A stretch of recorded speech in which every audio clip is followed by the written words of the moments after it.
How to not give a fuck with purpose. If you're tired of the old cookie cutter marketing advice and want to take your personal brand to the next level with bold, actionable strategies that truly reflect you, you're in the right place. Let's untangle your marketing mayhem with Zoe, the video confidence coach, on the Unboring Your Brand podcast. Unboring Your Brand was recorded on Wadawurrung land.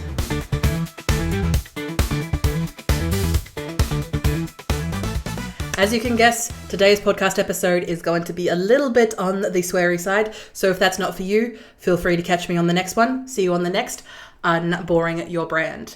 But for the rest of us who are adults and are okay with a minimal amount of swearing, we are going to touch on a life journey lesson from me, Zoe Wood, the video confidence coach, and my experience in running a business for the past 16 years now. So I'm going to start with a story, and we are going to buckle up and start talking about how to build your personal brand, your backbone, and building your business. So for those who may be unaware, I started my first business when I was 14. Yes, I started quite young. The reason I started my business initially was because I couldn't get a job because no one would hire me because I was either too young and inexperienced because I was 14. And I was also at school because I didn't have enough time because I was 14. And also I didn't have the connections because I was 14. But I also didn't grow up in a household that had those connections to secure me a job in any sort of job or field. And at that time when I was in high school, I had a lot of downtime. I would get to school incredibly early and leave incredibly late every day. So I had a minimum of an hour or two every morning and evening to spend the time doing my homework, which of course I did rather quickly. And I spent the time hanging out in the library thinking about what exactly do I want to do. I did a couple of projects here and there, and then I found my interest in media and utilizing Photoshop and other tools like that. And I thought, and I saw some people starting businesses. Not in my school, but I saw it out in the zeitgeist on YouTube. So I decided, hey, I've got time, I've got the energy, and I need to keep myself entertained. And also, I need money for food. I need to feed myself. So the most productive way I thought about doing that was to start a business. And it worked. I had the drive to self-educate, and I dove into everything about business. I very much took whole line and sinker the whole hustle mentality. And for those who have been in business for long enough, or maybe you've heard about it in the past, the whole girl boss, I very much was on just the cusp before that. And that sort of mentality drove me, burnt me out so heavily, but it got me started. And I want to stress now that hustle is not something that I would advocate for anyone. And also for my mentees, if you are listening, I do mentor a lot of younger kids who are under the age of 18 who are exploring entrepreneurship. Hustle culture is not real. It is not sustainable. Don't do it. Do as I say, not as I do. Thank you. I'm here all week. I started networking around about that same time, about 14, 15. And because I was younger, but I also looked quite a lot older, I was able to get away with just turning up to networking events. And I would start networking as a teenager, rocking up with my business cards in a room full of adults and getting asked, whose kid are you? Fairly consistently, because I would get there, I would appreciate it, and I'd start talking to them. And then they would realize, you're in university? No, you're in high school. And they would start looking around going, whose child are you? And I found at those times, and of course I would network like maybe once every couple of weeks, because of course I had to deal with school and running a business and a couple of other things as well as I was networking at the same time. And people did not take me seriously because I was young, I was a woman, and I was focusing on web business video for online. People still had the mentality that, so you work for television. You work for the movies. And I said, no, all of these platforms want video. They're going to need video over the next however long. You need a video on your website. It is the easiest way to communicate information. Video is the way to go. And that took a lot of time of educating a lot of these people in this space. And as you can imagine, it was a very fun combo. And it required a lot of effort and time of me, both educating, but also just keep turning up. And going along that keep showing up, keep turning up mentality, I found myself networking, having to drop a couple of names here and there just to get people to actually pay attention to what I had to say and to prove that I belonged there. Even when they didn't think I did, I still had to keep proving myself every time I rocked up. And as I was reaching almost a decade of networking, so I was reaching around 26, 27, I had done a decade of networking, of hustling, of burning myself out again and again, like to the point where I was doing 3 networking events a week. I know it seems like a lot, and at the time I didn't realize it, but I had a realization. It kind of hit me like a brick wall, or I hit it like a brick wall. That no matter how hard I worked, no matter how hard I hustled, no matter what rooms I was in, I was never going to be at the table. I was never going to be taken seriously. Why? Because I was young. Because I was a woman. And because some people suck. And especially in the Geelong area, which I was born and bred, Geelong is very hard to change. We are a lot more accustomed to seeing someone from Melbourne coming down and giving them all the praises and revering them like gods. But if someone's from Geelong or from Ballarat or from Melton, from another country city, we turn our nose at them. We don't look highly on them. Why? Oh, you haven't made it at Melbourne. And? Again, I promise I'm not going to be griping this entire podcast episode. But what changed for me was talking to a wise business associate who laid it out for me, who ultimately said, it's not going to change. You being young, you being a woman, and people sucking is not going to change. Instead of fighting for their approval, start doing business for you. So I started taking risks that I was too scared to take. I started learning to stop caring about what others thought in my general vicinity. Now, of course, it was great to network with people and talk and not take on board what the trolls, doubters, and naysayers would say to me, because they could kindly go fuck themselves. But also, they weren't doing what I was doing. They weren't trying to serve their community. They weren't trying to grow their clients. They weren't even running a business. They were just poo-pooing because of course they can. And when talking with other people in that Geelong space, I found a lot of people were just happy to do the status quo because it's what kept them safe. Sure, then I need to move to rooms where I will come across people who are ready to take those risks.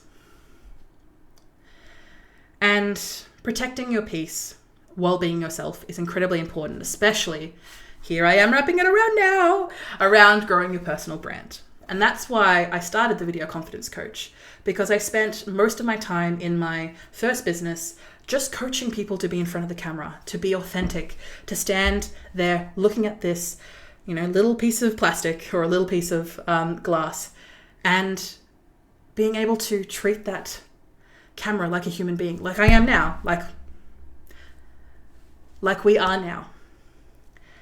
And I spent 80% of my time coaching people, getting them ready, getting the best performance I could out of them. But I wasn't being paid for that.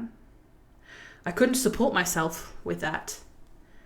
So I created the Video Confidence Coach to focus on personal branding, to being yourself, but also protecting yourself at the same time. And that is what I want to do when I work with my clients. When I work with my clients on anything that is, marketing coordination, which is a lot of different things, or just mentoring, or just coaching in general, or specifically going into things like podcasting and live streams, keeping in mind that those are tools of a larger process.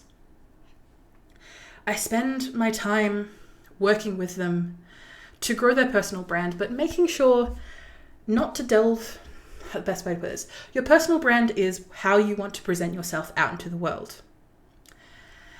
And this goes with both the bad and the good.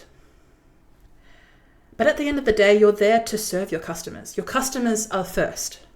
So even though it is a personal brand, as it is you, the advocacy, the messaging, and the work that you can do together with your clients and customers, because you're doing it for them.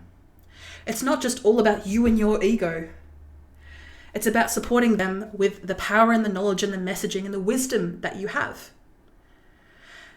Now, you don't owe everyone your life story and your private details, which may seem a bit counterintuitive when talking about personal branding. But sharing what makes you comfortable on your own terms, because your personal brand is you. But sharing what you want to ultimately get people on board, let them know, like, and trust you, so that you can help them grow and be better humans at the end of the day. People outside of your sphere of influence. Now, for those who may not know, when I say sphere of influence, I usually mean, yes, the people that you communicate with and you talk with, and the people that you can influence to do things positively, hopefully, not negatively. But outside of that sphere or that niche, people are not going to understand what you're going to do. People don't understand, why do you need to advocate for insert your messaging here? Why do you need to even do that? We have plenty of people who do that in the world. Well, it's clearly not making a difference, Brian. So we're going to make a change. And to do that, we need to start thinking about things, start doing the work. Staying smart while also doing our best to put ourselves forward. Because if we don't put ourselves forward, no one else is going to. And that is why building a personal brand is really important. Finding a balance in your business and in your personal brand. Because again, the reason that I work really heavily with business owners and personal brand builders is because they're the same thing. There's just a slightly different focus, as opposed to purely it's all about the profit or it's all about the income. When it comes to your personal brand, there's the reputation side of the work that you do. And that is why I like working in this particular niche and space. Bringing me back to my own story and journey, I realized I wasn't here just to hustle and burn myself out on a 3-month time cycle. I wanted to entertain, to educate, and to enjoy the process of both building my business, but also building other businesses. And these days, I run my business in a way that feels authentic to me and to the brand that I want to create and the community and clients that I wish to attract. It's still me. I still have to work at it. And it's still fairly flexible enough to be able to suit however I want to present myself out in the world. But I actually enjoy the work that I do. Can you say that the same about your own business? And if you don't have a business, can you say that about your own brand, the way that you present yourself out into the world? And if you don't care about that, can I ask why? Maybe you feel like that's not in your control. And at the end of the day, that's okay if it doesn't feel like it's in your control. But if you want to start taking that control, that's what we're here for. Subtle plug there. This may be a poignant thing to say, but my business saved me. I started my business at first to make money to survive. Food is very nice to have. It helped me get through high school. It helped me make my way through life. It helped me get connections, and it started to give me purpose. Now, of course, I went a little bit too far in the linking my business to myself. And when my business failed, I failed. And that took a little bit of while of dissecting that and pulling that apart for my own benefit. But I now have that experience to be able to help and coach other people to not do the same. But it gives me a reason to keep going, because I need something outside of myself to give me the confidence to keep going, to believe in myself. And even when I've felt overwhelmed, to know that I have a community, that I have clients, that I have even potential clients, people that I haven't even met yet who need my help, give me that fire and that striving power to keep going, because it's not just for me, it is for them. That it dictates everything that I do in my business and everything that you should do in yours. No matter what type of business you run, be it a small business, be it a personal business, be it a combination of the two, or even if you are a large multi-conglomerate business, you are not doing it for you, you are doing it for your customers. But at the same time, you are allowed to have the business serve you as well. And I'm not talking just profit or keeping a roof over your head or keeping you fed. A business is allowed to give you purpose. And that's a real win for me. I've built a life I love, and this is starting to sound a little MLM-y, I want to stress that, but I'm surrounding myself with people who support and respect me because I have chosen them to be there. It is my choice at the end of the day. I can push people out, keep people in, and I've done that because of the power of my business. I haven't had to work with people that I don't like. I've had to fire a few people. Why? Because it's my own business and I have the choice at the end of the day. I am not just representing myself when I represent a personal brand. I'm representing everyone that I have worked with in the past and everyone I plan to work with in the future. Because my personal brand is not just an embodiment of me and my values and mission. It is the values and mission and the work that I do that transpires onto my clients' work, into the stuff that I put my time into. And if that doesn't come across, then I'm not doing my job right. And in the event that you want to do that too, we can always work together. You can always reach out to me, just have a little bit of a chin wag. I like to call them my, I've even forgotten the name of my own product. A one-off session where we have a chance to talk a bit more about what even the possibilities are and what options are there for you in whatever situation you're in right now. Because at the end of the day, if you want to start pivoting from maybe working at a 9-to-5, moving into a business, there is a very different mindset that you have to work with. But having those details ahead of time will give you at least some confidence in your own self and your own abilities. Let's be real. But in saying that, building a business is never easy, but it's one of the most empowering things that you can do for yourself. And it was one of the most empowering things I could do for myself. Having a project, having a scope that is bigger than you, like building a community, supporting friends, family, or clients, it is bigger than you. And it gives you something to strive for, which I wholeheartedly enjoy. Whether you're trying to prove something to yourself when you're trying to build a life you want to live, or simply needing something to focus on when life gets messy, business gives you that purpose and power.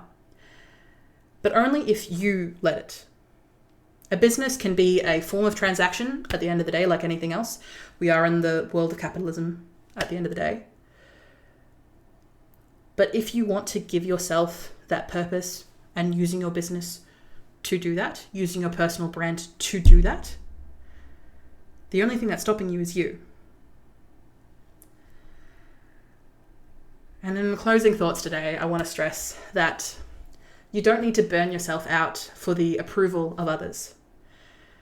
People don't matter if you do not give them matter. Surround yourself with a supportive community of mentors, of friends, of even mentees, your clients, your supporters, your referrals, your suppliers, people who love you and the work that you do are the people that you want to keep around. And even people that may be a little bit hostile to what you do, if they still come from a place with a good heart, then that's okay. You just might get into fights every now and again. I love you. But most importantly, don't be afraid to tell the doubters to fuck it. Because at the end of the day, your brand is you. And if I don't treat my haters nicely, well, too bad, because they certainly don't treat me nicely. So why should I have to treat them nicely? It's not like we have a school principal over us trying to correct our behavior. Bring it. So thank you everyone for joining me on this little bit of a referential podcast, but I wanted to give you guys a little bit more of a nebulous idea of what, business and personal branding means to me, but also what it can mean to you and your journey and your growth on the way of personal branding and branding yourself. You're doing this for yourself as much as you are for anyone else. Stay unapologetically you. Thank you for listening or watching Unboring Your Brand. You can find detailed show notes with tools, offers, and episode transcriptions. Just click the first link in the description or go to vcc.training/podcast. Get involved and ask me anything about personal branding, video strategy, or just a friendly small business chat via my email, g'day@vcc.training. That is gday@vcc.training. The Video Confidence Coach would like to acknowledge and pay my respects to the Wadawurrung people of the Kulin Nation, the traditional custodians of the land on which I record my podcast. I pay my respects to their elders past and present. I stand with the traditional custodians of these lands in working towards a more equal future. Always was, always will be Aboriginal land. Look forward to me chatting at you next week, superstars.